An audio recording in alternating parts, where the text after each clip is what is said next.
Hello. I want to do a video about this cool game that Debbie and I have been playing called Patchwork. And the idea behind the game is you have all these kind of Tetris-like pieces, and you're going to place them on a 9x9 grid, and you're trying to cover the grid completely. And while you're doing it, you're moving one of your pawns kind of along this path until you get to the end. And the person with the most points wins. So points. You get points by either passing a button, and then you get the number of buttons that your piece has on it. So any pieces you have on the board, you count up all the buttons there, and you're going to get that as a reward for passing a button. Or sometimes you can just move your piece past your opponent, and you'll pick up however many spaces you've had to pass. I think there's 61 61 moves total here, so you could get up to just 61 points just moving through here. Any uncovered square on this board after you're done is going to cost you 2 points per square. So, some of these pieces cost you.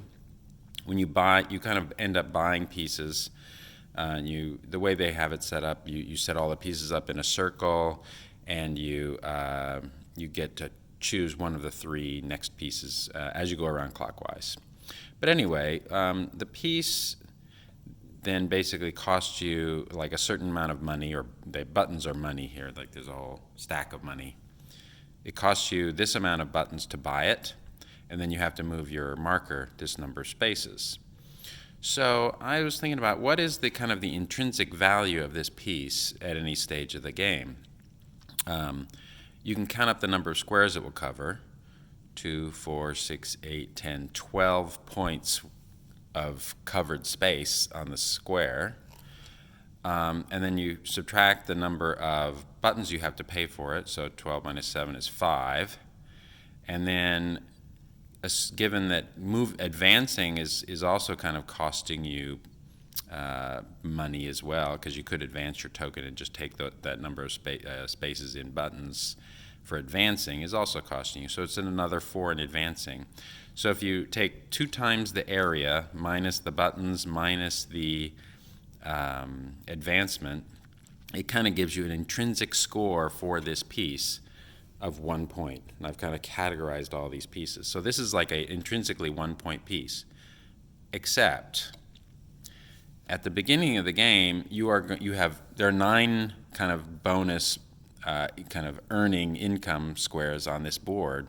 Whenever you pass a button, you're going to earn income for any pieces already on your board based on the number of buttons that it has. So at the beginning of the game, since there are 2 buttons on this, and I can get that reward 9 times, I actually have to add another 9 times 2, or 18 points of score for this button at the beginning of the game. But when you get down to the end of the game, near the end of the game, and there might be only like 1 button left at the end, this would only be worth an extra 2 points. So what I've done is I've categorized all the pieces according to their kind of like intrinsic base score.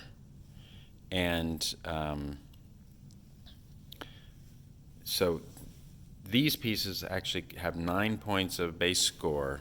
So for example, 2, 4, 6, 8, 10, 12 points of area covered, minus only 3 points of cost. So 9 points total that has. And all these pieces are like that. So these pieces are always really valuable. They'll give you 9 points by the end of the game, plus the number of buttons. But notice there's very few of them have buttons. So there'd be a 9-point bonus of this piece if you picked it up at the beginning of the game. Or that piece as well. So you can see that these pieces don't really generally have many buttons on them, but they're good pieces because they have these high intrinsic scores. Then as you get down to the lower end, you start to get pieces that have not as much intrinsic score, but they have a couple buttons. So if you pick these up early in the game, they're also going to perform really well for you.